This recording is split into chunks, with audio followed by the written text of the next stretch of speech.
ఓం నమో వాసుదేవాయ. ఓం నమో భగవతే వాసుదేవాయ. నారాయణం నమస్కృత్య నరం చైవ నరోత్తమం దేవీం సరస్వతీం వ్యాసం తతో జయముదీరయే నష్టప్రాయేషు అభద్రేషు నిత్యం భాగవత సేవయా భగవతి ఉత్తమ శ్లోకే భక్తిర్భవతి నైష్టికీ. नम ओं विष्णुपादाय कृष्णप्रेष्ठाय भूतले श्रीमते भक्ति वेदांत स्वामिनिधि नाम नमस्ते सारस्वते देवे गौरवाणी प्रचारिणे निर्विशेष शून्यवादी अस्मदेशतारिणे. हे कृष्णा करुणा सिंधु दीनबंधो जगतपते गोपेश गोपिका कांत राधा कांत नमोस्तुते तप्त कांचन गौरांगी राधे वृंदावनेश्वरी वृषभानुसुते देवी प्रणमामि हरिप्रिये. रामाय रामचंद्राय रामभद्राय वेधसे रघुनाथाय नाथाय सीताया पतये नमः. वामाङ्कस्य जानकी पर्लसत्कोदण्डदण्डं करे चक्रं चोर्ध्वकरेण बाहुयुगले शङ्खं शरं दक्षिणे बिभ्राणं जलजातपत्रनयनं भद्रादिमूर्ध्नि स्थितं केयूरादिविभूषितं रघुपतिं सौमित्रयुक्तं भजे. सीताराम लक्ष्मण भक्त हनुमान की जय. सीताराम कल्याणानि की जय. श्री राम नवमी महोत्सव की जय. अयोध्यापुरी धाम की साकेतपुरी धाम की जय. అక్కడ నుంచే కార్ స్టార్ట్ అవుతుంది. అందరికి కూడా శ్రీరామనవమి ముందస్తు శుభాకాంక్షలు, ఆశీర్వచనాలు. మనం మొన్న శ్రవణం చేయడానికి వీలు కాలేదు కొన్ని కారణాల వల్ల, మీకు ఆల్రెడీ తెలిపాం. అయితే మనం ఈ వారాన్ని మిస్ చేయదు కదా అనే సంకల్పంతో ముఖ్యంగా రామనవమి రాబోతోంది కాబట్టి అందరం కలిసి రామచరితాన్ని, రాముల వారి మహత్యాన్ని, వైభవాన్ని కూడా తెలుసుకుందాం. దాంతోపాటు మన నిత్యం నిరంతరం ఉండేటువంటి భాగవత శ్రవణం కూడా చేద్దామనే సంకల్పంతో ఈ ఆదివారం రోజు ఈ కార్యక్రమం ఏర్పాటు చేశాం. అందరూ కూడా భక్తి ప్రపత్తులతో మీ అందరూ కూడా వస్తున్నారు వింటున్నారు కూడా. మనకు బుధవారం నాడు రామనవమి, శ్రీరాముల వారు ఆవిర్భవించినటువంటి పర్వదినం. వరంగల్లో మా నేటివ్ ప్లేస్లో, మా సొంత గృహంలో అక్కడ ఆంజనేయ స్వామి గుడి ఉంది. అక్కడ గత 25 ఏళ్ళుగా పైగా ప్రతి సంవత్సరం కూడా రామ కళ్యాణం జరుగుతోంది. ఆంజనేయ స్వామి మందిరం నిర్మించిన తర్వాత దాంట్లో మా నాన్నగారు 3 సంవత్సరాలు వరుసగా రామ కళ్యాణం చేశారు. అప్పుడు ఫోటో పెట్టుకుని చేసేవారు. అంతేకాకుండా మా తాతయ్య గారి ఇంట్లో ఉండేటువంటి శ్రీమూర్తులు, అవి సీతారామ లక్ష్మణ హనుమాన్, వాటిని తీసుకొచ్చాం. ఆ పూర్వీకులో ఉన్నటువంటి వాటితో చేయడం జరిగింది. తర్వాత పంచలోహాలతోటి సీతారామ లక్ష్మణ భక్త హనుమాన్ వారు ఆవిర్భవించారు.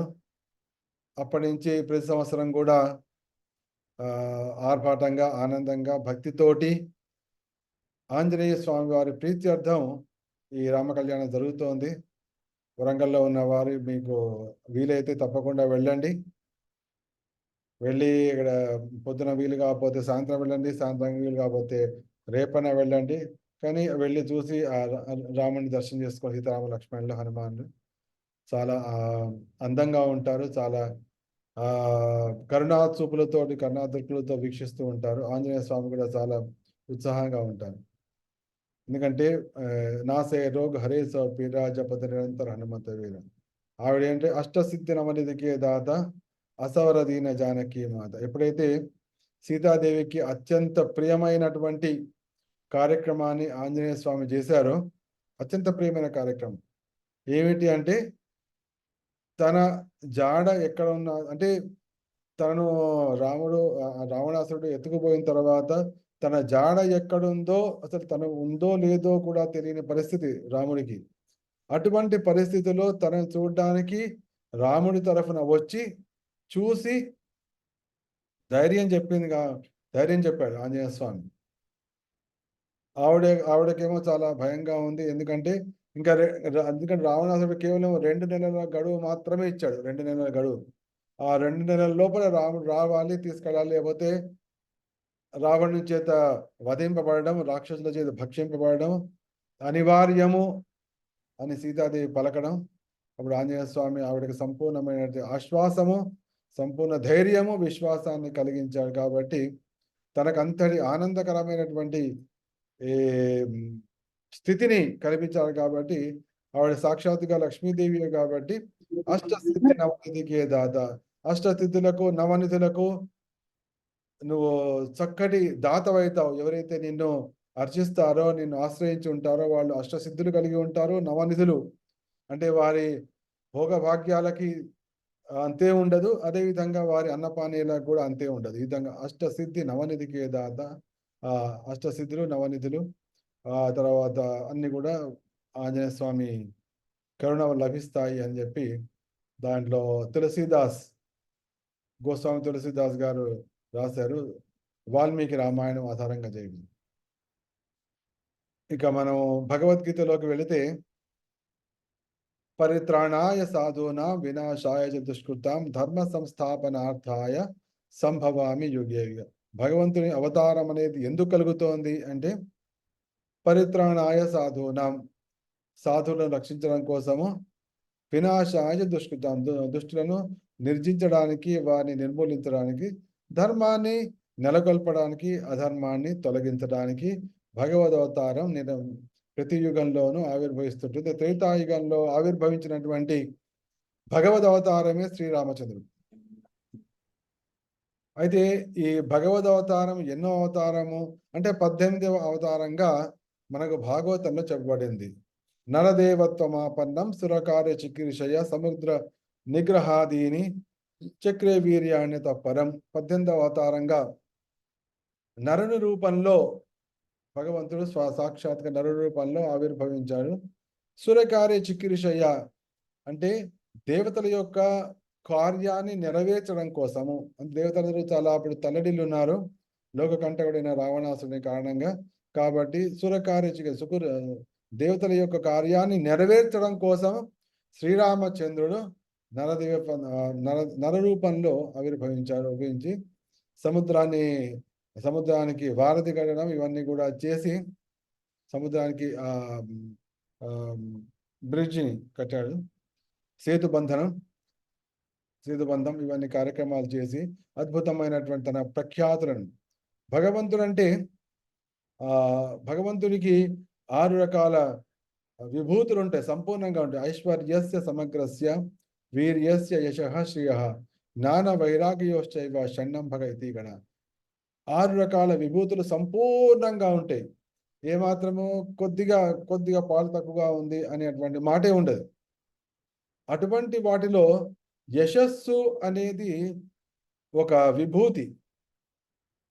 భగవంతుడు ఈ రామావతారంలో యశస్సును సంపూర్ణంగా ప్రకటించిన కారణంగా రామచంద్రుని యశస్సు ఇప్పటికి కూడా అందరూ చెప్పుకుంటున్నారు. అందరికీ కూడా రామపాలనమే కావాలి. అందుకోసం అందరూ ఇప్పుడు ప్రస్తుతం అందరూ కూడా జై శ్రీరామ్, జై శ్రీరామ్.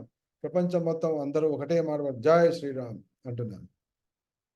మన జనవరిలో అయితే ప్రపంచం మొత్తం, దేశం మొత్తం ఇట్లా ఒక ఊపులాగా వచ్చేసింది. అందరూ కూడా జై శ్రీరామ్, జై శ్రీరామ్ అంటూ. వారు కూడా ఇంకా దాదాపు 700 సంవత్సరాల తర్వాత అద్భుతంగా అయోధ్యాపురిలో ఆ మందిరం రావడం, రేపు మొట్టమొదటి ఆ మందిరం స్వయంగా రాముడికి తన స్థానంలో మందిరం వచ్చిన తర్వాత జరుగుతున్నటువంటి మొట్టమొదటి రామనవమి. కాబట్టి అందరూ కూడా తప్పకుండా అక్కడ ఎట్లా దాంట్లో లైవ్ కూడా చూపిస్తారు. కాబట్టి అందరూ కూడా మన భద్రాద్రి రాముల వారి కళ్యాణం చూడడంతో పాటు బాలరాముడి యొక్క వైభవాన్ని, బాలరాముడి యొక్క అందరూ ఏ విధంగా సేవిస్తున్నారు, పూజిస్తున్నారు, చూసి ఆనందిస్తున్నారు అనే విషయాన్ని కూడా మనం లైవ్లో చూద్దాం. చూసి తద్వారా మన హృదయాన్ని మన ఆ రాముడి అనుగ్రహంతో మనందరం సురక్షితులుగా ఉండగలుగుతాం. ఎందుకంటే చైతన్య మహాప్రభు కూడా రామ రాఘవ రామ రాఘవ రామ రాఘవ రక్షామా, ఎప్పుడైతే ఆయన జాలికండ అరణ్యాల గుండా ప్రయాణిస్తున్నారు. ప్రయాణిస్తున్నప్పుడు ఒకటే పాట పాడుతారు, కృష్ణ కృష్ణ కృష్ణ కృష్ణ కృష్ణ కృష్ణ కృష్ణ హే అనే పాట. అది రామ రాఘవ రామ రాఘవ రామ రాఘవ రక్షామాం, కృష్ణ కేశవ కృష్ణ కేశవ కృష్ణ కేశవ పాహి మాం. ఈ విధంగా పలుకుతూ వచ్చారు. దానిలో ఈవెన్ సుఖదేవ్ గోస్వామి కూడా ఆ విషయాన్ని పలుకుతూ ఆయన ఏమన్నారంటే, గురువర్ధే చక్వరాజ్యో వ్యచరదనువనం పద్మపద్భ్యాం ప్రియాయ. ఈ రామాయణము వాల్మీకి మహర్షిచే, ఆదికవి వాల్మీకిచే 24,000 శ్లోకాల రూపంలో రచించబడింది. ఈ 24,000 శ్లోకాలు ఉన్నాయి. ఆ 24,000 శ్లోకాలు 7 కాండలుగా విభజించబడింది. 7 భాగాలుగా. ఈ భాగాలు చెప్పడం 7 కాండాలుగా. ఏ విధంగా అయితే మనం శ్రీమద్ భాగవతాన్ని స్కందము అంటే భుజాలు. ఇప్పుడు ఒక రామాయణ వృక్షం ఉంది. రామాయణ మహావృక్షానికి 7 కాండలు అంటే 7 కాండాలు ఉన్నాయి. ఆ విధంగా కూడా మనం భావించవచ్చు. అదేవిధంగా భాగవత మహావృక్షానికి దాంట్లో 18 స్కందాలు, ఈ విధంగా 12 స్కందాలు ఉన్నాయి. ఆ విధంగా మనం భావించవచ్చు. అయితే ఈ రామాయణంలో ఉన్నటువంటి 24,000 శ్లోకాలు 7 కాండాల రూపంలో అది వర్ణించబడింది. ఒకటేమో బాలాకాండ, అంటే ఏ విధంగా రాముల వారి ఆవిర్భావం జరిగింది, అప్పుడు బాల్యలీలలు వస్తాయి. తర్వాత అయోధ్యాకాండ, ఈ విధంగా అయోధ్యలోకి వచ్చిన తర్వాత అయోధ్యలో రాముల లీలలు, పట్టాభిషేకం చేయడానికి ఏర్పాట్లు, తర్వాత అక్కడ మారీచ సుబాహుల వీళ్ళందరూ విశ్వామిత్రుని ద్వారా ఇవన్నీ కూడా అయోధ్యాకాండ. తర్వాత వచ్చేది అరణ్యకాండ. ఆయన తండ్రి గారి ఆజ్ఞ మేరకు శ్రీరామచంద్రుడు పత్ని సమేతంగా లక్ష్మణుడితో పాటుగా అరణ్యాలకు వెళ్ళడం, అది అరణ్యకాండ వస్తుంది. అరణ్యకాండ తర్వాత వచ్చేది కిష్కింధాకాండ. ఎప్పుడైతే అరణ్యకాండలో సీతాదేవి అపహరణ జరుగుతుందో, సీతాదేవి అపహరణ జరిగిన తర్వాత అపహరణ జరిగి రావణుని ద్వారా దక్షిణ భారతదేశానికి తీసుకువెళ్ళడము, అక్కడ లంకలో. అప్పుడు అక్కడ రాముల వారికి సందేశం వచ్చింది, మీరు వానర వీరుల సహాయంతో సీతాన్వేషణను కొనసాగించవచ్చు అని చెప్పడం ద్వారా రామలక్ష్మణులు కిష్కింధకు చేరుకుంటారు. అక్కడి నుంచి కిష్కింధాకాండ ప్రారంభమైంది, 5వ కాండ. ఆ కిష్కింధాకాండ తర్వాత ఆంజనేయ స్వామి సీతాన్వేషణ కోసము లంకకు వెళ్ళడము, అప్పుడు అది సుందరాకాండ. ఎందుకంటే చాలా సుందరంగా వర్ణించబడింది. సీతాదేవి జీవితంలోకి ఆనందం ప్రవేశించింది కాబట్టి దాని సుందరకాండ. ఆ సుందరకాండ తర్వాత శ్రీరామచంద్రుడు వానర వీరులతో పాటుగా లంకకు వెళ్ళి అక్కడ రావణాసుని వధించడం, అది అయోధ్యాకాండ. అది యుద్ధాకాండ. ఆ యుద్ధాకాండ తర్వాత సీతాదేవి అందరితో కలిసి పుష్ప విమానంలో మళ్ళీ వెనక్కు రావడం, అయోధ్యకు తిరిగి రావడం, తర్వాత వారికి సీతారాములకు లవకుశ జన్మించడం, అది ఉత్తరకాండ. ఈ విధంగా 7 కాండాలలో రామాయణం మొత్తం వర్ణించబడింది. దానిలో మొత్తం 24,000 శ్లోకాలు ఉన్నాయి. ఆ 24,000 శ్లోకాల్లో అయితే ఇక్కడ భాగవతంలో వచ్చేటప్పటికి రాముల వారి వర్ణన సుఖదేవ్ గోస్వామి ఏమన్నా అంటే, తస్యానుచరితం రాజన్ ఋషిభి తత్వదర్శిభి శృతం హే వర్ణితం భూరి త్వయా సీతాపతేర్ముహో. సీతాపతిని అంటే శ్రీరామచంద్రుని యొక్క అద్భుతం తస్యానుచరితం, ఆయన చరిత్రాన్ని మహానుభావుల అంటే ఋషిభి తత్వదర్శిభి అంటే భగవతత్వాన్ని సంపూర్ణంగా దర్శించినటువంటి మహానుభావుల ద్వారా చాలా వర్ణించబడింది, చాలాసార్లు వర్ణించబడింది, నువ్వు చాలాసార్లు విన్నావు అని చెప్పి సుఖదేవి కోసం. ఎందుకంటే అంటే ఈ రామచరితం అనేది నిరంతరము ముఖ్యంగా పుణ్యభూమి అనే భారతవర్షంలో నిరంతరము రాముల వారి చరిత్రం సాగుతూనే ఉంటుంది. మధ్యలో కొన్ని అవంతరాలు వచ్చినా కూడా అది ఆగే ప్రసక్తి లేదు. రామ కళ్యాణం ఆగే ప్రసక్తి లేదు, రామ కథ ఆగే ప్రసక్తి లేదు. జై శ్రీరామ్. జై శ్రీరామ్ అనే అటువంటి ఆ నినాదాలు ఆగే అటువంటి ప్రసక్తి కూడా లేదు. అయితే ఈ విషయాన్ని మొత్తం వర్ణిస్తూ సుఖదేవ్ గోస్వామి ఒక శ్లోకంలోనే మొత్తం చెప్పారు.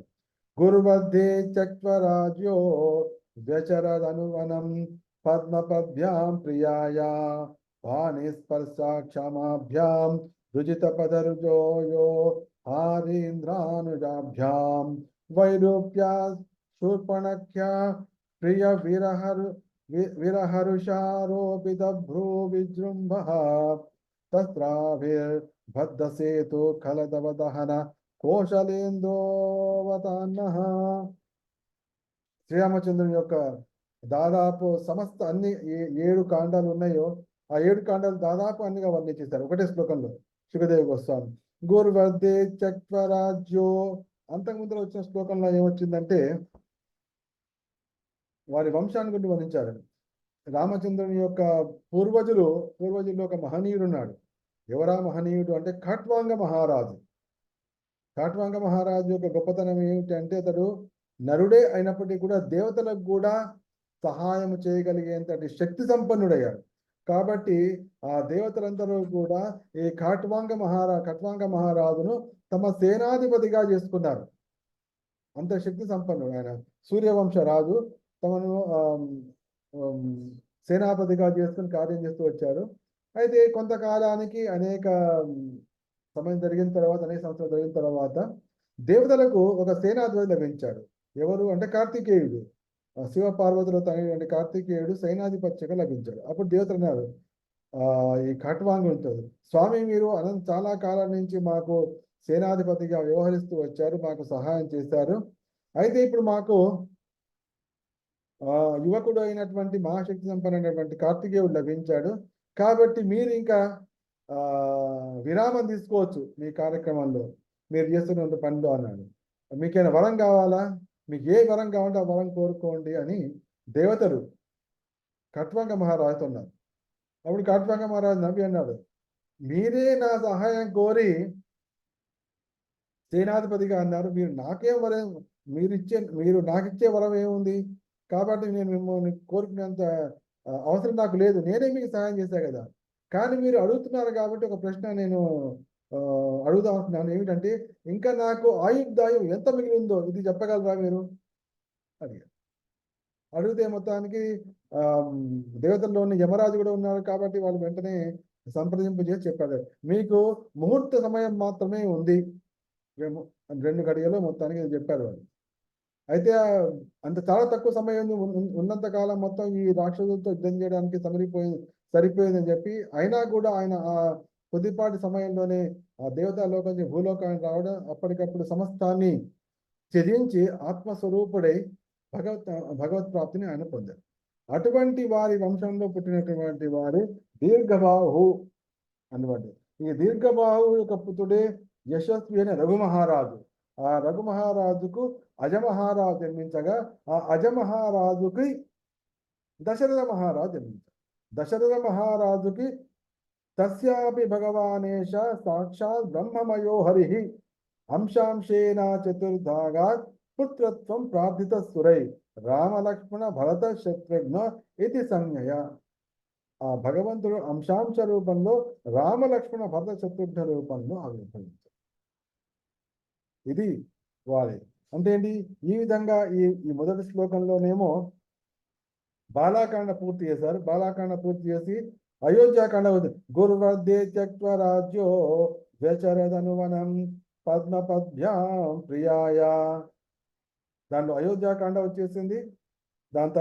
అయోధ్యాకాండ తర్వాత దాంట్లో అరణ్యకాండ కూడా వచ్చేసింది. దాంట్లో అంటే తండ్రి గారి ఆజ్ఞ మేరకు వనంలో తిరగడం, తర్వాత వైరూప్య శూర్పణఖ్య ప్రియ విరహరుష రోపిత భ్రూ విజృంభ. దాని తర్వాత ఆ అరణ్యంలో ఎప్పుడు సీతాపహరణం జరిగిందో తర్వాత కిష్కింధాకాండ. ఆ కిష్కింధాకాండే పాణిస్పర్శ క్షమాభ్యాం రుజిత పదరుజో జోహారీంద్రానుజాభ్యాం.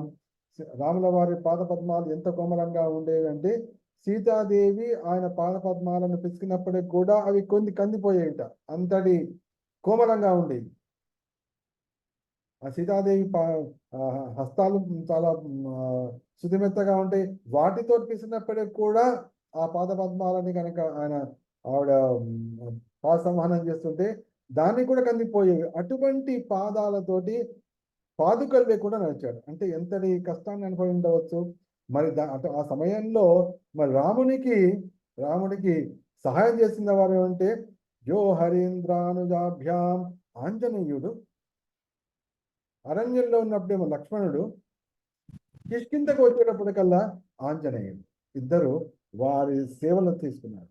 తర్వాత వైరూప్య శూర్పణఖ్య ప్రిజ రోపిత భ్రూ విజృంభ. ఆ శూర్పణఖ రావడము, ఆ కథ అంతా సాగింది. తర్వాత రావణుడు వచ్చి సీతాదేవిని అపహరించిన తర్వాత శ్రీరామచంద్రుడు కపివరుల, అంటే ఆ కపివరులు ఉన్నారు, వానర వీరులు ఉన్నారు. ఋష్యముఖ పర్వతాన్ని దగ్గరికి వెళ్ళాము. ఋష్యముఖ పర్వతం మీద రాముల వారికి ఎంతోమంది సహాయం చేశారు. అంటే వాళ్ళందరికీ సేవా అవకాశం లభించింది. అంటే ఏంటి, వాళ్ళందరూ రాముడికి సహాయం చేశారని కాదు, రాముని యొక్క సేవలో వాళ్ళకి భాగం పంచుకోవడానికి అవకాశం వచ్చింది.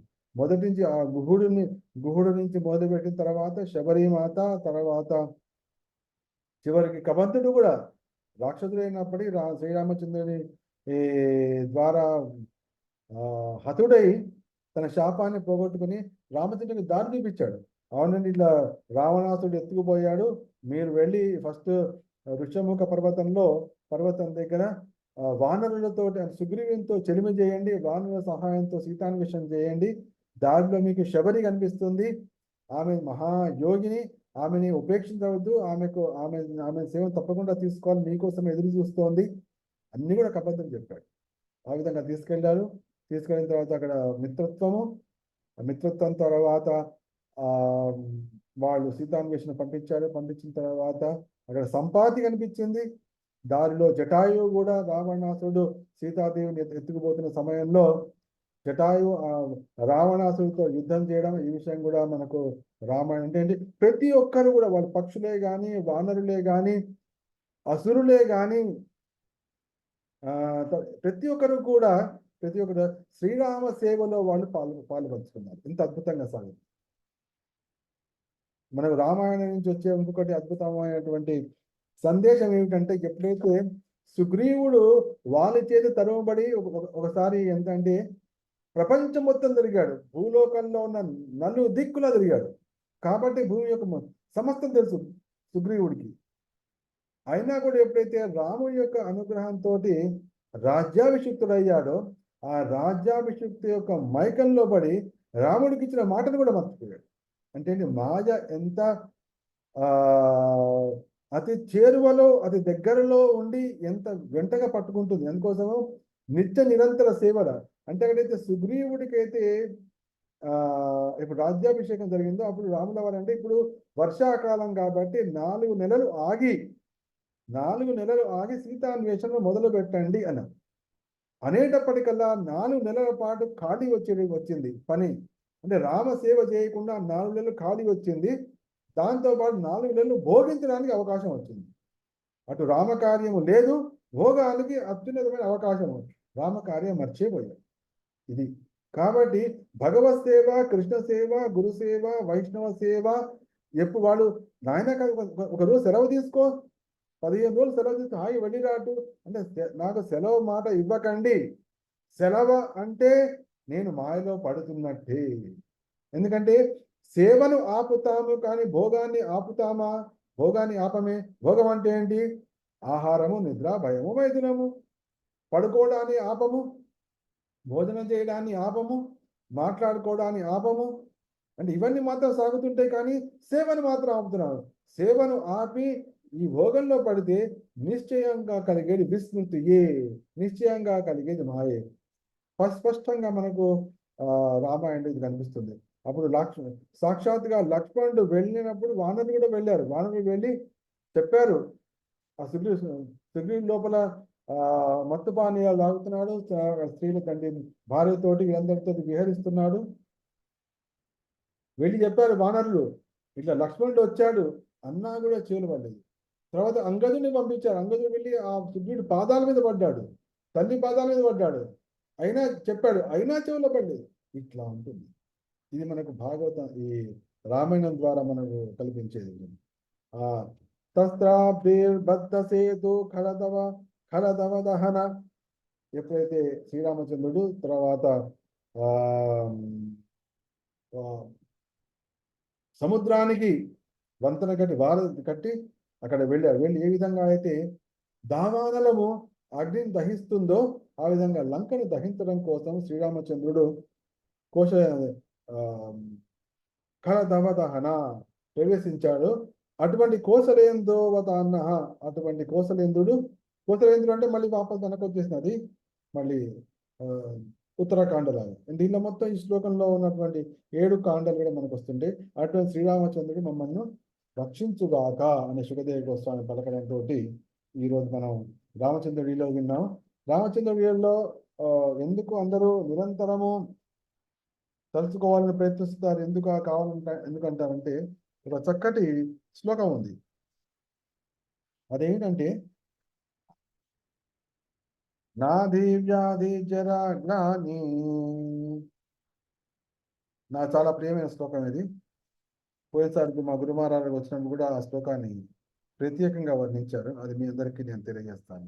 నాది వ్యాధి జరా గ్లాని దుఃఖ శోక భయక్లమా మృత్యుశ్చ నిత్యతాం నాసేత్ రామే రాజన్యదోక్షజే. ఎందుకు రామరాజ్యం కావాలని ప్రతి ఒక్కరు ఉవ్విళ్ళు ఊరుతుంటారు, అభిలాష పడుతూ ఉంటారంటే నాది వ్యాధి జరా గ్లాని దుఃఖ శోక భయక్లమ. నాది వ్యాధి జరా గ్లాని దుఃఖ శోక భయ క్లమ. అంటే ఈ విధంగా ఈ 8 కూడా ఆ రామరాజ్యం కనిపించేట. నాది అంటే ఈ 3 రకాల తాపాలు, అది దైవికము, అది భౌతికము, ఆధ్యాత్మికము అనే కూడా నా 3 లేదు. వ్యాధి రోగం లేదు, జర ముసలితనం లేదు, గ్లాని అంటే ఎటువంటి నష్టం కూడా లేదు, తర్వాత దుఃఖ ఎటువంటి దుఃఖము లేదు, శోకం లేదు, భయం లేదు, క్లమ అలసట లేదు, ఇవన్నీ కూడా ఏది లేదు. దాంతో పాటుగా మృత్యుశ్చ నిత్యతాం నాసీత్ రామే రాజన్యధోక్షజే.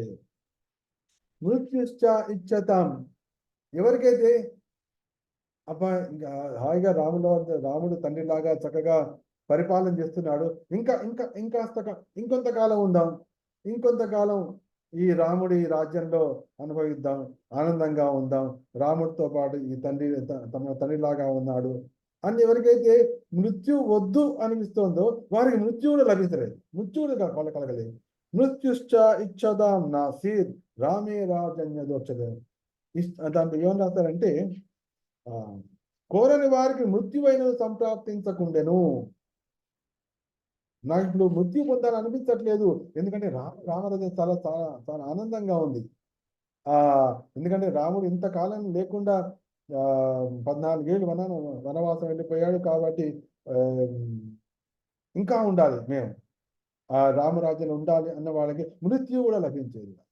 అంత అద్భుతం. అందుకోసమే ప్రతి ఒక్కరికి కూడా ఈ రాముని యొక్క దివ్యమైన గుణాలు వినాలి. అందుకోసమే ముఖ్యంగా ఆంధ్ర తెలంగాణ రాష్ట్రాల్లో సందులో కూడా వీధుల్లో సందులో కూడా మనకు రామ కళ్యాణం సాగుతుంటుంది. మన భాగ్యం కొద్దీ వచ్చినటువంటి రాములల్ల దర్శనం అంటే బాలరాముడు 5 ఏళ్ళ ఉత్తర భారతదేశంలో ఏమో బాలరాముడు, దక్షిణ భారతదేశం వచ్చేటప్పటికల్లా రాముడు కళ్యాణ రాముడు. మొత్తానికి మనం అక్కడ ఆనందిస్తాం, ఇక్కడ ఆనందిస్తాం. ఎందుకంటే మనకు సాక్షాత్తుగా భగవంతుడు కాబట్టి. వనాని నద్యో గిరయో వర్షాని ద్వీప సింధవ సర్వే కామధుగా ఆసన్ ప్రజానా భరతర్షభ.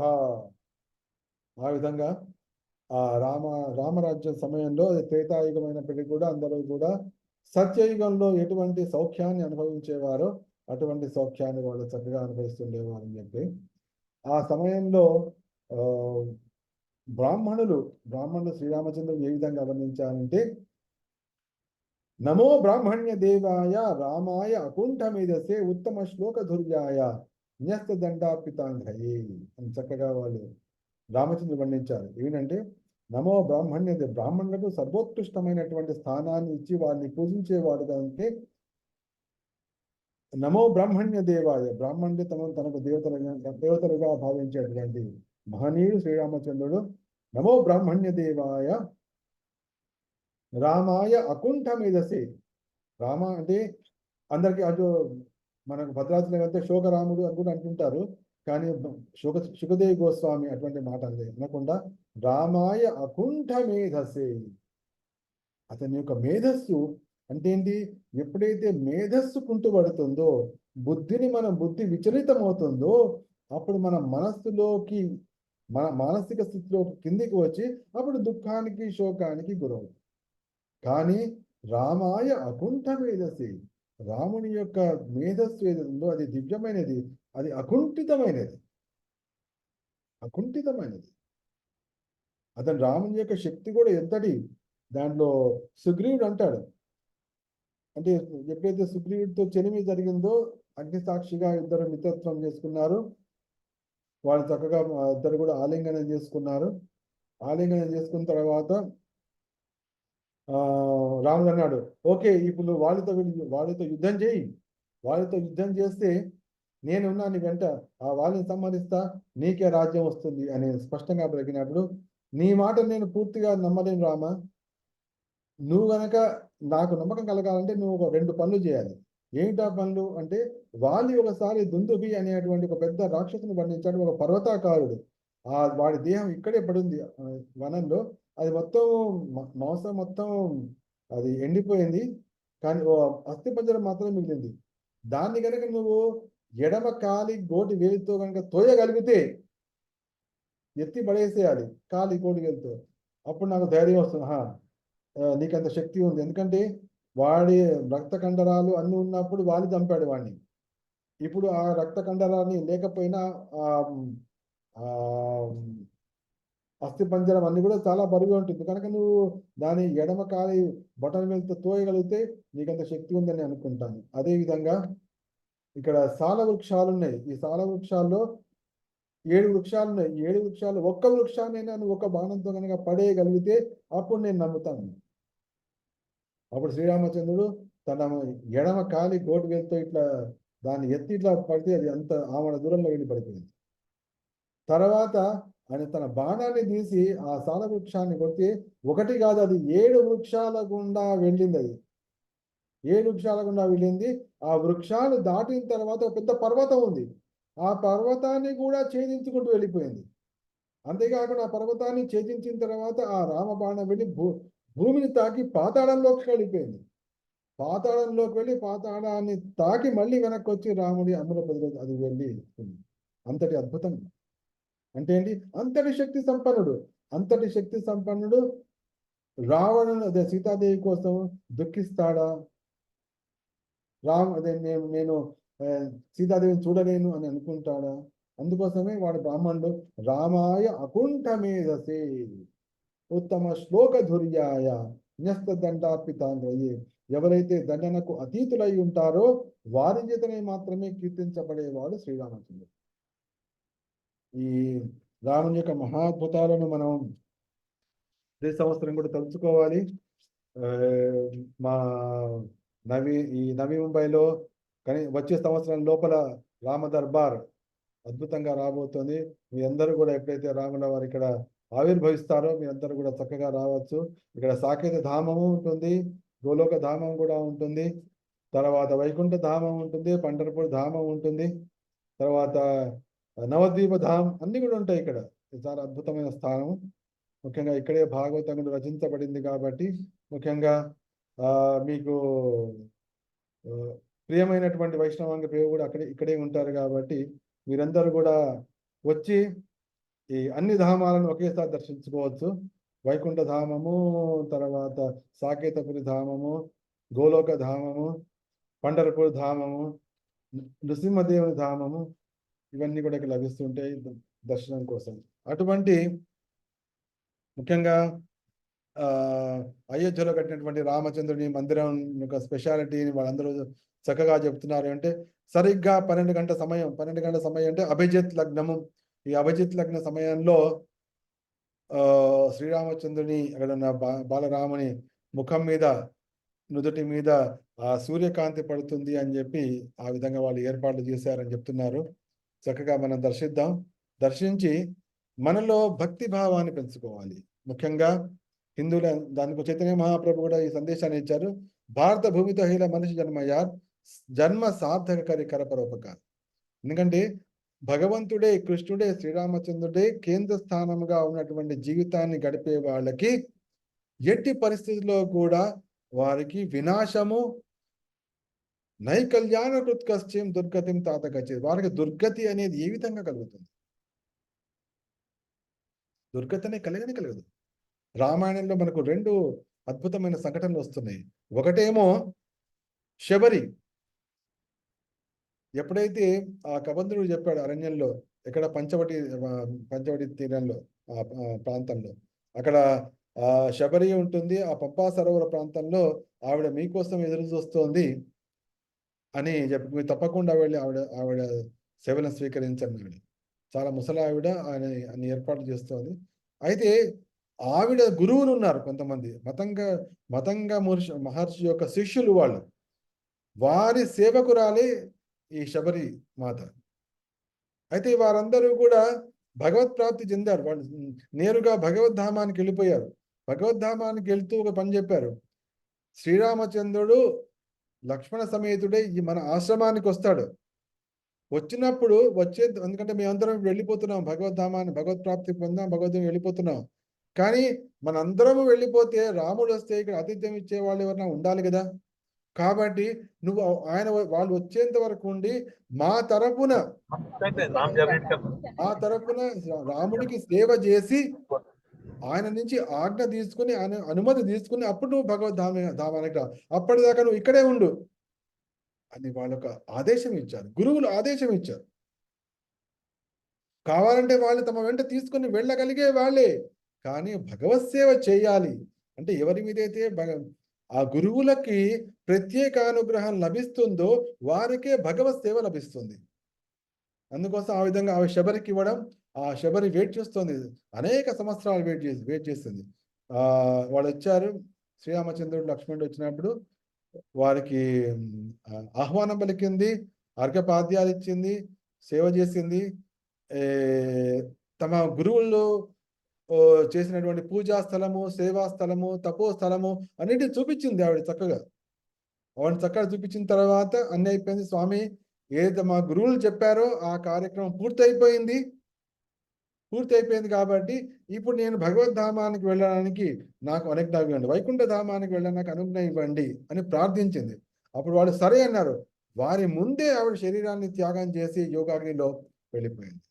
ఇది భగవద్భక్తి. అంటే భగవత్ సేవ చేయడానికి ఉన్నటువంటి ఆ స్థిరత్వము, ఆ విశ్వాసం, ఇటువంటిది మనకు సంపాతిలో కూడా కనిపిస్తుంది. సంపాతి జటాయు ఇద్దరు కూడా సోదరులు. వాడు యవ్వనంలో ఉన్నప్పుడు ఇద్దరికి ఒకసారి అన్నారు, మన ఇద్దరం కలిసి సూర్యుడి వరకు ఎగురుదాం, ఎంత శక్తి ఉందో అంతవరకు ఎగురుతూ వెళ్దాం అనుకున్నారు. ఇద్దరు కూడా ఎగిరి ఎంత పైకి వెళ్ళిపోతున్నారు, వెళ్ళిపోయి సూర్యుడి దగ్గర వెళ్దామని.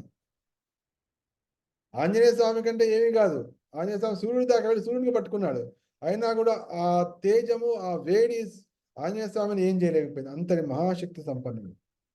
కానీ ఎప్పుడైతే ఈ జటాయువు సంపాతి ఇద్దరు ఎగురుతూ పోయారో, చాలా పైకి వెళ్ళిపోయిన తర్వాత ఆ వేడి ఉష్ణోగ్రతకి, వేడికి జటాయువు తట్టుకోలేకపోయింది. దానికి స్పృహ తప్పిన కళ్ళు తిరగడం మొదలుపెట్టినాయి.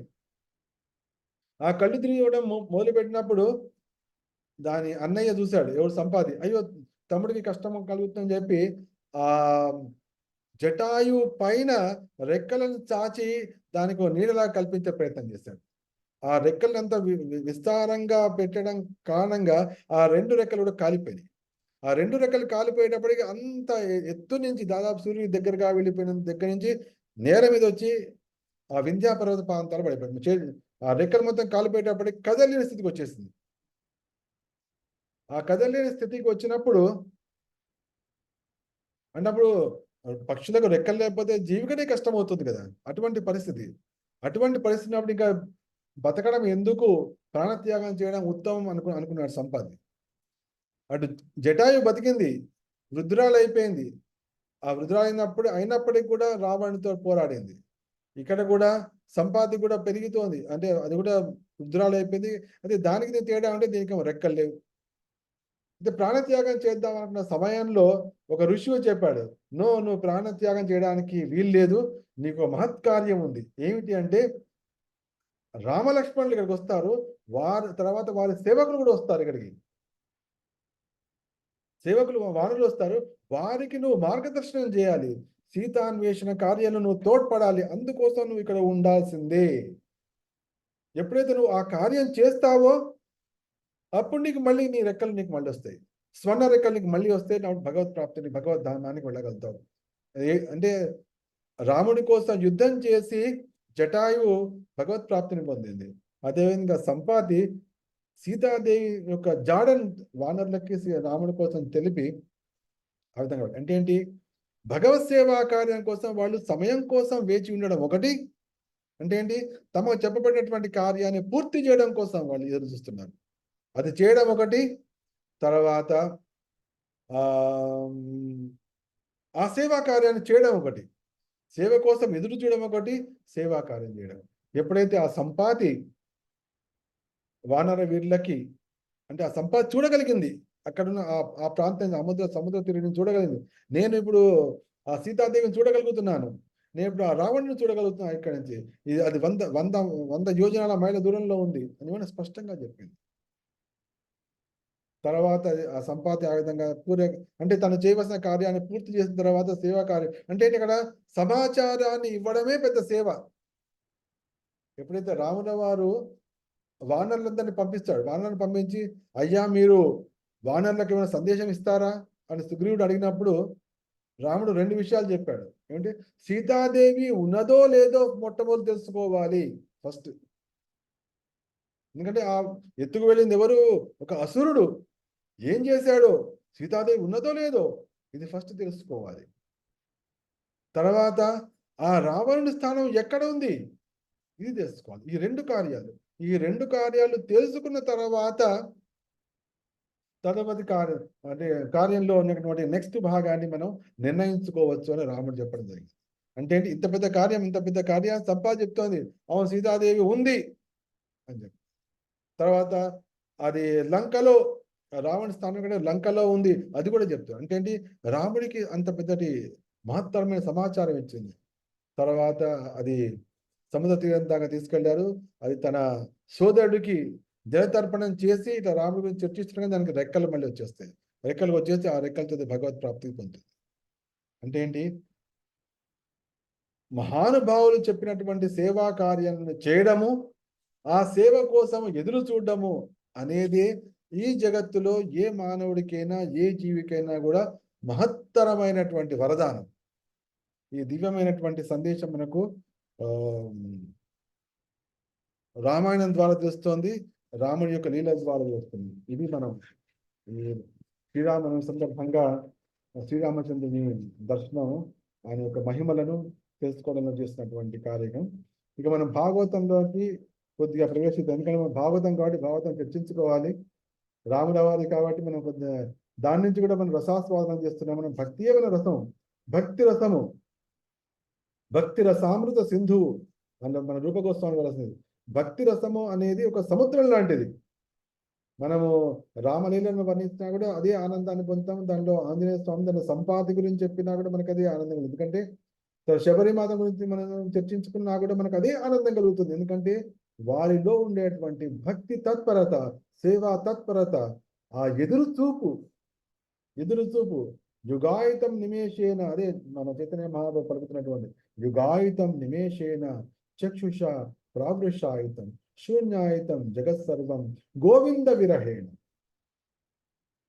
ఆ ఎదురు చూపే నిజమైన భక్తి, భక్తి. ఇంకోటి ఆ సుగ్రీవుని ద్వారా మనం నేర్చుకుంది అంటే మన భక్తిలో, మన సేవలో ఎటువంటి వెకేషన్, ఎటువంటి సెలవు అనేది ఉండకూడదు. సెలవు ఉంది అంటే సెలవు భోగము రెండు కలిసి ఉంటే మనకి ఎటువంటి చింత లేదు.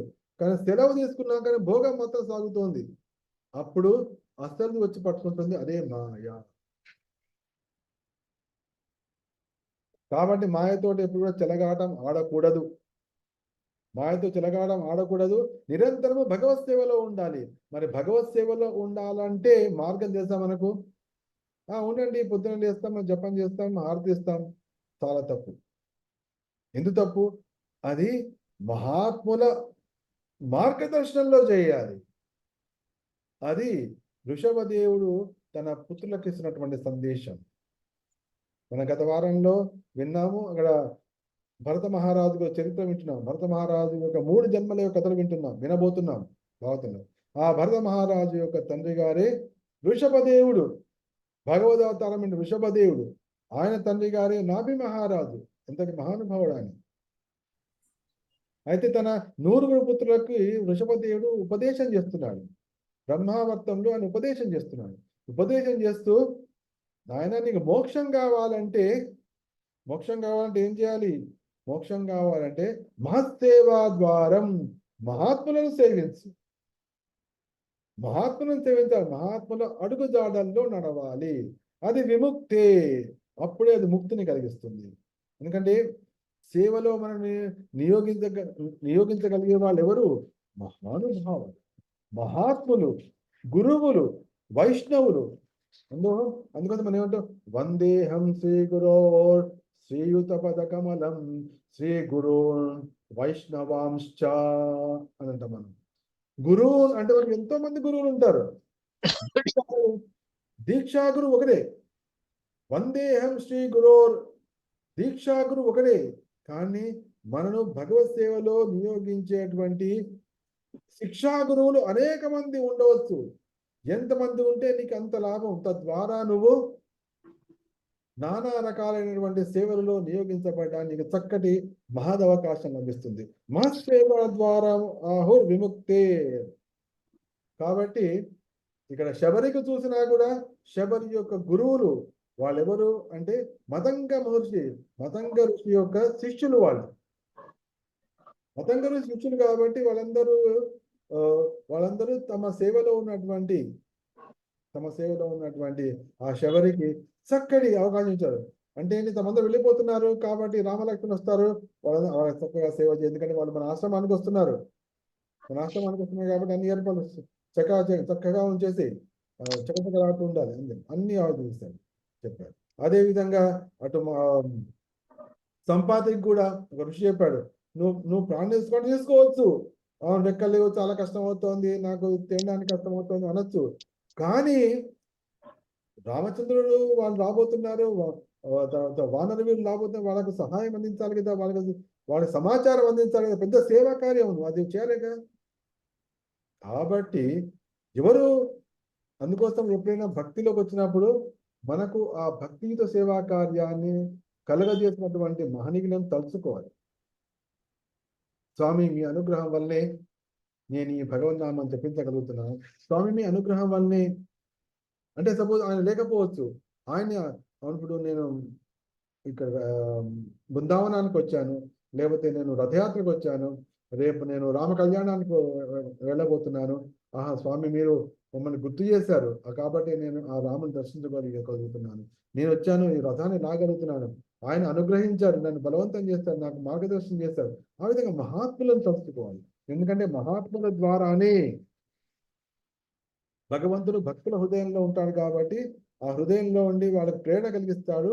వారు సమస్త జీవులకి, ఎందుకంటే సమస్త మానవులు, సమస్త జీవులు భగవంతుని యొక్క సంతానం. కృష్ణుడు ఏం పలికాడు? పితాహమస్య జగతో మాతా ధాత పితామహ వేద్యం పవిత్రమోంకారం వృత్సామ యజురేవచ. నేనే తండ్రిని, పితాం అహం అస్య జగతో, ఈ జగత్తుకు నేనే తండ్రిని, నేనే తల్లిని, నేనే తాతను, నేనే పోషకుడిని. కృష్ణస్తు పితరో సర్వే మానవాస్తు సహోదర. కృష్ణుడే తల్లి తండ్రి, కాబట్టి అందరూ కూడా మనమందరం కూడా సహోదరులమే, ఒకే ఉదరం నుంచి పుట్టాము, అదే ప్రకృతి ఉదరం నుంచి పుట్టాము మనం. తల్లి తండ్రి కృష్ణుడే. కృష్ణస్తు పితరో సర్వే మానవాస్తు సహోదర. మనందరం కూడా ఒకే కడుపున పుట్టిన వాళ్ళు. ఈ ఒకే కడుపున పుట్టిన వాళ్ళ మన సంగతి ఎప్పుడైతే కృష్ణుని యొక్క వాక్కుల ద్వారా భగవద్గీత ద్వారా తెలుస్తుందో అప్పుడే మన మధ్య అసూయ ద్వేషాలు తొలగిపోతాయి. అప్పుడే మనం కలిసి ఉండగలుగుతాం. అప్పుడే మనం కలిసి సేవించగలుగుతాము. అప్పుడే మనం కలిసి భగవత్ ప్రాప్తిని, కృష్ణ ప్రాప్తిని పొందగలుగుతాం. అప్పుడే కలిసి మనం ఈ జగత్తులో ఉన్నంత కాలం ఆనందంగా కలిసి ఉండగలుగుతాం. ఈర్ష్యాద్వేషాలు లేకుండా ఉండగలుగుతాం. ఈర్ష్యాద్వేషాలు లేకపోవడమే భగవద్ధామంలో ఉండడానికి గుర్తు. భగవద్ధామంలో ప్రతిదీ కూడా భగవంతుడితో పలుకుతుంది. అక్కడ కోయిలలు కూడా భగవంతుడితో మాట్లాడతాయి, అక్కడ హంసలు కూడా మాట్లాడతాయి, అక్కడ నెమళ్ళు కూడా మాట్లాడతాయి, ఆవులు కూడా మాట్లాడతాయి, చెట్లు కూడా మాట్లాడతాయి, పక్షులు మాట్లాడతాయి, లతలు కూడా మాట్లాడతాయి. ఇది మనకు శాస్త్రంలో చెప్పబడింది. అందుకోసమే భగవద్ధామానికి వచ్చినటువంటి భగవంతుని యొక్క అంశాలు ఆ విధంగా వాళ్ళు అటువంటి చేస్తుంటారు. ఎప్పుడైతే సీతాదేవిని రావణాసుడు ఎత్తుకుపోతున్నాడో ఆ సమయంలో ఆవిడ ఎవరితో మాట్లాడింది? గోదావరితో మాట్లాడింది. గోదావరి గౌతమి, ఈ రావణాసుడు నన్ను ఎత్తుకుపోతున్నాడని చెప్పండి, రాముడు రాగానే చెప్పండి అని గోదావరితో పలికింది.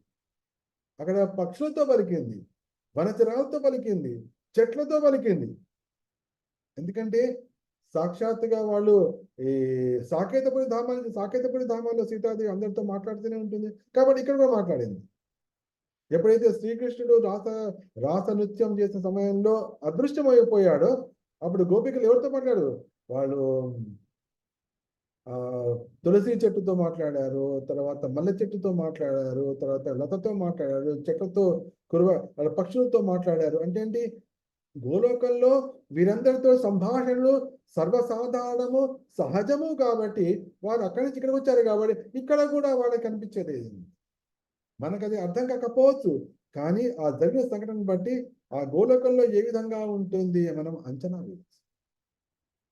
కాబట్టి మహాత్ముల సేవకే, మహాత్ముల సాంగత్యానికే మనం ప్రయత్నించాలి. మహాత్ముల సాంగత్యానికే మనము ఉవ్విళ్ళూరు ఎప్పుడైతే ఊడుతామో అప్పుడు వారి ద్వారా మహాసేవా ద్వారం వారు తమను సేవించడానికి అవకాశం ఇస్తారు. భగవంతుని సేవించడానికి, తమను సేవించడానికి వాడు అవకాశం ఇస్తారు. అది విముక్తికి మార్గము, భగవత్ ప్రాప్తికి మార్గం. కానీ తమోదారం యోషితాం సంగి సంఘం, కానీ ఎవరైతే స్త్రీ సంఘులు ఉంటారో లేకపోతే స్త్రీ సంఘి ఉంటారో వారి యొక్క అసోసియేషన్, వారి యొక్క సాంగత్యం మాత్రము తమో ద్వారం, అది నరక ద్వారం మాత్రమే. మరి ఆ మహాసేవ అంటే మరి ఎవరండి మన మహాసేవగా మహాత్ములుగా స్వీకరించటంటే చెప్తాను. మహాంతస్తే సమచిత్త. మహాంతస్తే అంటే వాళ్ళు ఎట్లా ఉంటారంటే ఆధ్యాత్మికంగా పురోగమించిన వాళ్ళు సమచిత్త, ఎప్పటికి కూడా వాళ్ళకి ఒకే చిత్తం ఉంటుంది. వీళ్ళు వాళ్ళు, మా వాళ్ళు, పరవాళ్ళు అనేటువంటి భావన వాళ్ళకు ఉండదు. మా వాళ్ళు, మీ వాళ్ళు అనే ప్రసక్తి ఉండదు. వాళ్ళకు ఒకటే మాట ఉంటుంది, కృష్ణస్తు పితరో సర్వే మానవ సహోదర. మనకు కృష్ణే తల్లిదండ్రి కాబట్టి మనందరం సహోదరులమే. ఒకటే మాట వాళ్ళకు వీడు బ్రాహ్మణుడు, లేదా వీళ్ళు శూద్రుడు, వీడు క్షత్రియుడు అటువంటి మాట ఎప్పుడు. ఎవరికైతే తిలకం ఉంటుందో, ఎవరైతే హరినామం పలుకుతున్నారో, ఎవరైతే కృష్ణ అంటున్నారో వారితో చెల్లి ఈ విధంగా ఉంటుంది. సమచిత్త ప్రశాంత, వారిని ఎంత ప్రశాంతంగా అంటే విమన్యవ, వారి కోపం అనేది ఉండదు. విమన్యవ సుహృద సాధవోయి, వాళ్ళకి కోపం అనేది రాదు, వాళ్ళ కోపం అనేది ఉండదు. సుహృద, సర్వులకు వాడు శ్రేయోభిలాషై ఉంటారు. సాధవ అంటే దోషపూరితమైనటువంటి నడత వారిలో మనకు కనిపించదు. దోషపూరితమైన భావన అంటే నడత అంటే ఏంటి? వాళ్ళు మనం తప్పులన్నీ చూద్దామన్నా మనకు కనిపించదు. ముఖ్యంగా వైష్ణవుల దృష్టిలో, వైష్ణవుల విషయంలో తప్పులనే ప్రయత్నమే మనకి చేయదు. అది పెద్దది కొరివితో తల గోకున్నట్టే సమానం. చాలా ఘోరమైనది. ఎందుకంటే అది మన ఆధ్యాత్మిక ప్రగతిలో తీవ్రమైనటువంటి ఆటంకాన్ని, తీవ్రమైన విఘాతాన్ని కలుగజేస్తుంది. కాబట్టి ఈ విషయంలో చాలా జాగ్రత్తగా ఉంది. వాళ్ళు అంటే మహానుభావులు, వైష్ణవులు వారు సేవ ఇస్తే తీసుకోవాలి తప్ప వారు చేసే కార్యక్రమాల్లో మనం వేలెత్తి చూపించేటువంటి ప్రయత్నాలు ఎప్పుడు చేయదు. అది చాలా ఘోరమైనది, అది చాలా ప్రమాదకరమైనటువంటిది అని చెప్పి ఋషభదేవుడు తన పుట్టులో చెప్తున్నాడు. చెప్పి ఇంకొక మాట అని అంటే నూనం ప్రమత్త కురుతే వికర్మ. ఇప్పుడు ఎందుకంటే ముఖ్యంగా ఈ మానవ జన్మ వచ్చింది, దుఃఖపూరితమైనటువంటి కొన్ని సంఘటనలు వస్తుండొచ్చు. ఇవన్నీ కూడా ఏం గుర్తు చేస్తున్నాయంటే పూర్వజన్మ అంటే పూర్వకృత కర్మ వలన నూనం ప్రమత్త కురుతే వికర్మ యదేంద్రియ ప్రీతయ ఆప్నోతి. పూర్వజన్మ చేసిన కారణం వల్లనే ఇప్పుడు ఈ దుఃఖం కలుగుతుంది, ఇప్పుడు ఈ జన్మ కలిగింది, ఈ కష్టభరితమైనటువంటి జన్మ కలిగింది.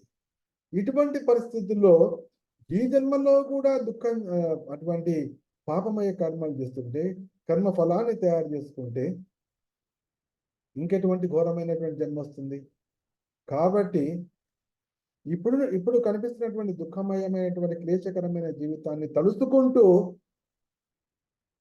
ఈ జన్మలో పాపాలన్నింటినీ కూడా పక్క పెట్టేసి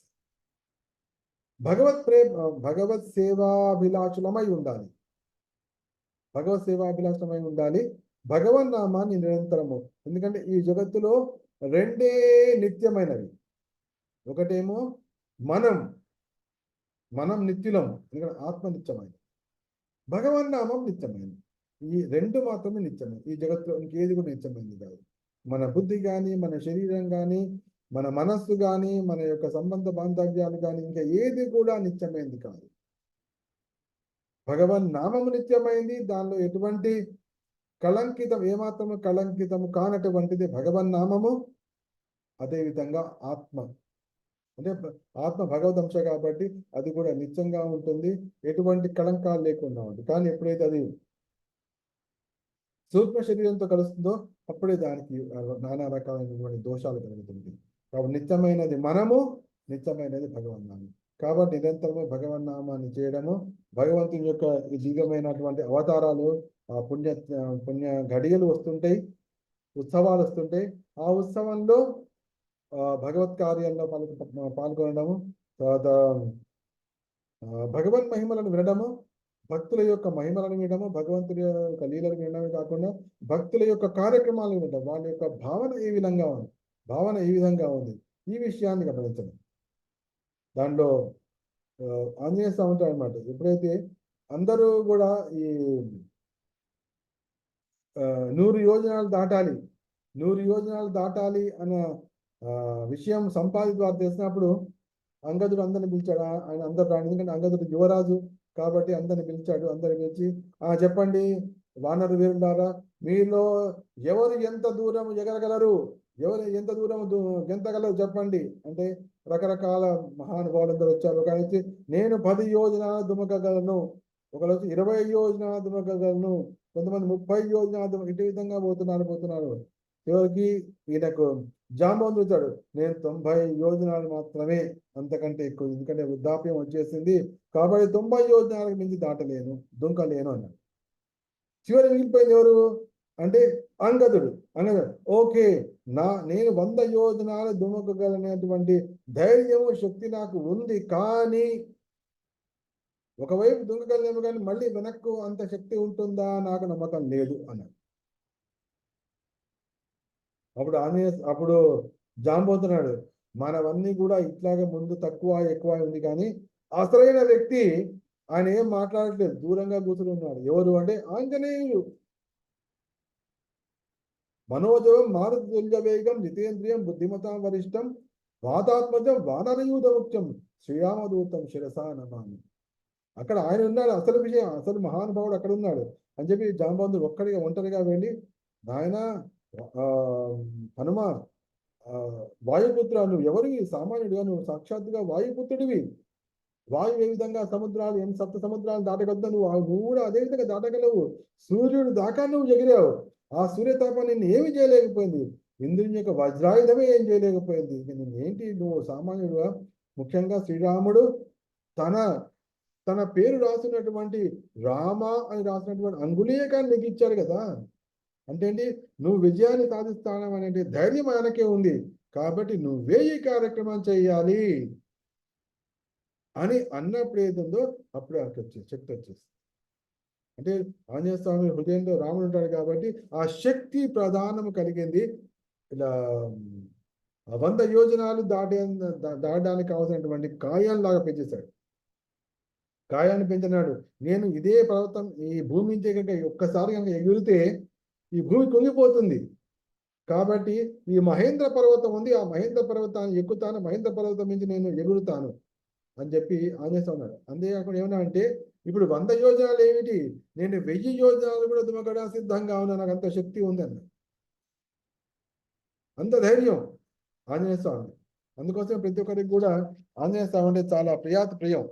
నాకు కూడా చాలా ప్రియం, మీ అందరూ కూడా ప్రియమైన వాడే ఆంజనేయ స్వామి. ఇక్కడ అతి త్వరలోనే మా నవీ ముంబై మొత్తం అందరికి కూడా దర్శనం ఇవ్వడానికి రామ దర్బార్ కూడా రాబోతోంది. అది మా పరమానందదాయకము, మీ అందరు కూడా రావచ్చు. అయితే ఆంజనేయ స్వామి ఆ విధంగా ఆ మహేంద్రగిరి మహేంద్ర పర్వతం మీద అడుగులు పెడుతుంటే ఆ పర్వతమే బీటులు ఆడపోయింది, పగిలిపోయింది, ఇట్లా వణికిపోయింది. ఆ ఎక్కడైతే బీట పారిందో అక్కడి నుంచి నీళ్లు ప్రవహించడం మొదలుపెట్టింది. ఒక్కసారి దాని మీద జై శ్రీరామ్ అని చెప్పి ఆయన దుంకేటప్పుడు ఆ సముద్రమే చెడిపోయింది. ఈ విధంగా ఆ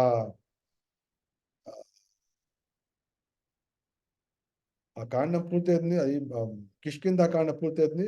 కిష్కిందా కాండం తర్వాత ఆయన సముద్రాల మీద ఎగురుతూ ఉన్నప్పుడు ఎటువంటి తను సేవ చేయడానికి అవకాశం వచ్చినా ఆగలేదు, తనకు అవరోధం వచ్చినా ఆగలేదు. ఎందుకంటే రామకార్యాన్ని పట్టిన ఆయన అందుకోసం తనకు రెస్ట్ కోసం వచ్చినాడు ఆగలేదు, కష్టం కోసం వచ్చినాడు ఆగలేదు. కాబట్టి ఎటువంటి అడ్డంకి లేకుండా వెళ్ళిపోయి శ్రీరామునికి శాశ్వతమైన బంటుగా, శాశ్వతమైన ప్రియమైన వాడిగా ఆంజనేయ స్వామిని కొన్నాడు. అటువంటి శ్రీరామ బంటు రక్షణలో మనమందరము నిరంతరము ఉత్సాహంతో, భక్తితోటి, ఆరోగ్యంతో, ఆనందంతో ఉండి నిరంతరము ఇట్లా ప్రతి సంవత్సరం రామనవమి చేసుకుంటూ, కృష్ణాష్టమి చేసుకుంటూ, ప్రభుపాదుల వారి ఆవిర్భావ కార్యక్రమాలు చేసుకుంటూ, సీతానవమి చేసుకుంటూ, రాధాష్టమి చేసుకుంటూ, ఆచార్య యొక్క అద్భుతమైనటువంటి ఆవిర్భావ తిరోభావ దినాలు చేసుకుంటూ, గిరిరాజ్ గోవర్ధన్ యొక్క చేసుకుంటూ, దీపావళి పండుగలు చేసుకుంటూ ఆనందంగా ఉండడం గాక. శుభం భూయాత్. హరే కృష్ణ. జై శ్రీరామ్. హరే కృష్ణ ప్రభు, ప్రణామాలు. శుభం. అందరు బాగున్నారుగా? బాగున్నామండి, మీరు బాగున్నారా? ఎస్. హరే కృష్ణ ప్రభుజీ, ప్రణామములు. దండవత్ ప్రణామములు. Very good. Hare Krishna. Hare Krishna. Yes. Hare Krishna ప్రభు, ప్రణామాలు. Yes yes. అందరు కూడా శుభంగా ఉండండి. రేపు బుధవారం నాడు చక్కటి రామనవమి. అందరూ కూడా ఆ దివ్య కార్యక్రమంలో ఆనందంగా పాల్పంచుకోండి. ప్రభుజీ మీరు వస్తారా ప్రభుజీ వరంగల్ కి? అనుకున్నాం కానీ ఏవో కొన్ని చిన్న చిన్న కార్యక్రమాలు, కానీ వచ్చే అవకాశం ఉంది, కానీ రామనవమికి రాకపోవచ్చు, మధ్యలో ఎప్పుడు ఒకసారి వస్తాం. అందుకోసం మీకు సందేశం ఇచ్చారు, వెళ్ళి వీలుంటే చూడండి మా ఆంజనేయ స్వామిని, సీతారామ లక్ష్మణ హనుమాన్ ఫోటో ఉందా Aruna? Can you share the photo? ప్రభుజీ షేర్ చేస్తాను ప్రభుజీ. షేర్ చేయి, దీంట్లో పెట్టి చూపించగలవా? ఆయన ప్రసాద్ గారు పంపించారుగా ప్రభుజీ. రామాలయం ఎక్కడ